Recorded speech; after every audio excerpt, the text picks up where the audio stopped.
Hello friend, कल हमने पढ़ा था पांडु वंश। अब हमें पढ़ना है अगला बाणवंश। बाणवंश बहुत छोटा सा टॉपिक है और इसमें एक दो ही क्वेश्चन बनते आए हैं, तो वो हमें पढ़ना है कि क्या क्या क्वेश्चन इसमें बनते हैं।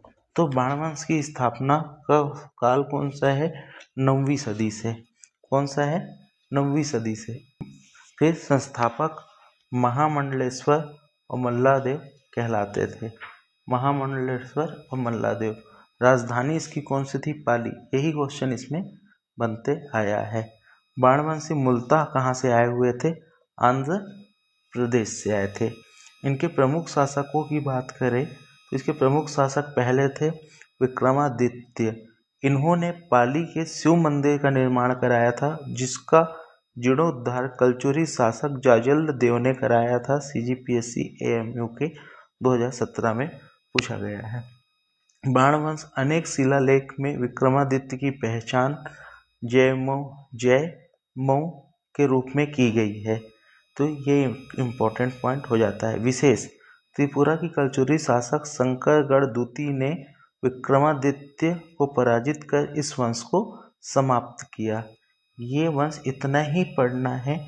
इसमें पहला इम्पोर्टेंट पॉइंट बोला जाए तो इनकी राजधानी पाली। सेकंड पॉइंट बोला जाए तो विक्रमादित्य ने कौन सा मंदिर बनाया था? शिव मंदिर। शिव मंदिर। इसका जीर्णोद्धार किसने कराया था? जाजल देव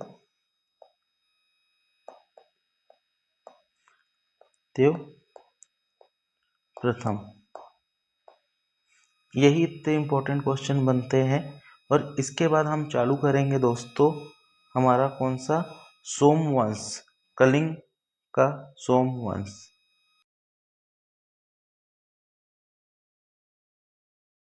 सोमवंश कलिंग का सोमवंश शासनकाल 9वीं से 11वीं सदी। उपाधि त्रिकलिंगाधिपति शिवगुप्त को छोड़कर शेष सभी सोमवंशीय शासकों ने यह उपाधि धारण की। कौसलेंद्र शासन क्षेत्र कोसल, कलिंग और उत्कल, इन तीनों क्षेत्रों में कलिंगों को अधिपति मानते थे। संस्थापक शिवगुप्त। समकालीन राजवंश भौंकर राजवंश ओड्र क्षेत्र। ऐतिहासिक पृष्ठभूमि महाशिवगुप्त के पुत्र महादेवनंद ने अपनी प्रशस्तियों में स्वयं को पांडुवंशी कहना बंद कर दिया और सोमवंशी शब्द का प्रयोग किया। एक अन्य मत के अनुसार सोमवंशी राजवंश के रूप में स्वतंत्र रूप से विकसित हुए थे। प्रमुख शासक एवं उनके कार्य। शिवगुप्त संस्थापक प्रथम शासक। इनके शासनकाल में त्रिपुरी के कलचुरी शासक राजा मुग्धतुम ने कोसल पर आक्रमण किया और पाली कोरबा क्षेत्र पर अधिकार कर लिया। महाभवगुप्त प्रथम जन्मेजय 880 से 920 की अन्य नाम धर्मकदर्प स्वभावतुग। 13 ताम्रपत्र प्राप्त हुए। त्रिकलिंग के कुछ क्षेत्रों पर अधिकार कर त्रिकलिंगाधिपति की उपाधि धारण की। महानदी के दक्षिण में सारंगढ़ व सिरपुर क्षेत्र पर अधिकार कर कौसलेंद्र की उपाधि धारण की। अभिलेख मुरसीमा तथा आराम सोनपुर अभिलेख। राजमुद्रा में लक्ष्मी का अंकन कराया। महाशिवगुप्त प्रथम ययाति 920 से 955 ई शिलालेख। मारंजमूर शिलालेख। वेदी नरेश दुर्गराज को पराजित किया। संपूर्ण ओडिशा को अपने साम्राज्य में शामिल किया। विनीतपुर का नाम ययाति नगर रखा। महाभवगुप्त द्वितीय भीमरथ 955 से 975 ई कलचुरी शासक लक्ष्मणराज द्वितीय 945 से 970 ई ने कोसल और ओड्र पर आक्रमण किया, परंतु इन्होंने साम्राज्य की रक्षा की। शैव धर्म के अनुयायी थे। इन्हें पृथ्वी का भूषण और कली का कल्पवृक्ष कहा गया। महाशिवगुप्त द्वितीय धर्मरथ 975 से 995 ई राजमुद्रा में कमल पर बैठी लक्ष्मी अंकित। अभिलेख महुलपारा अभिलेख। बंगाल और आंध्र तक साम्राज्य विस्तार किया। ब्रह्मेश्वर मंदिर शिलालेख में इन्हें द्वितीय परशुराम कहा गया। महाभवगुप्त तृतीय नहुष 995 से 1010 ई शासनकाल अशांति भरा रहा। इनके संबंधियों ने विद्रोह किया। इंद्ररथ कलिंग के गवर्नर बने रहे। इंद्ररथ 1010 से 1022 ई अभिलेख बानपुर अभिलेख 1022 ई में चोल शासक राजेंद्र प्रथम ने ययाति नगर पर आक्रमण कर इंद्ररथ को कैद कर लिया और उसकी हत्या कर दी। इनके शासनकाल में सोमवंश का एक बड़ा भाग छिन गया। महाशिवगुप्त तृतीय चंडीहर ययाति अपने साम्राज्य के वैभव को पुनः प्राप्त किया। महाभवगुप्त चतुर्थ उद्योतकेसरी 1040 से 1065 ही अभिलेख भुवनेश्वर अभिलेख कोसल और उत्कल दोनों क्षेत्रों पर शासन किया।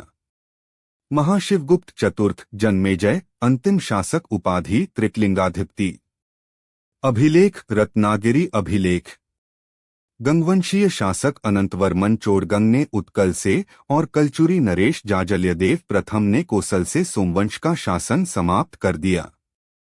वंशावली वंशक्रम शिवगुप्त महाभवगुप्त प्रथम जन्मेजय महाशिवगुप्त प्रथम ययाति महाभवगुप्त द्वितीय भीमर्थ महाशिवगुप्त द्वितीय धर्मर्थ महाभवगुप्त तृतीय नहुषेंद्रर्थ विचित्रवीर्य अभिमन्यु महाशिवगुप्त तृतीय चंडीहर ययाति महाभवगुप्त चतुर्थ उद्योतकेसरी महाशिवगुप्त चतुर्थ जन्मेजय महाभवगुप्त पुरंजय महाशिवगुप्त अज्ञात अंतिम शासक निष्कर्ष सोमवंश ने 9वीं से 11वीं शताब्दी तक कोसल, उत्कल और कलिंग क्षेत्र पर शासन किया।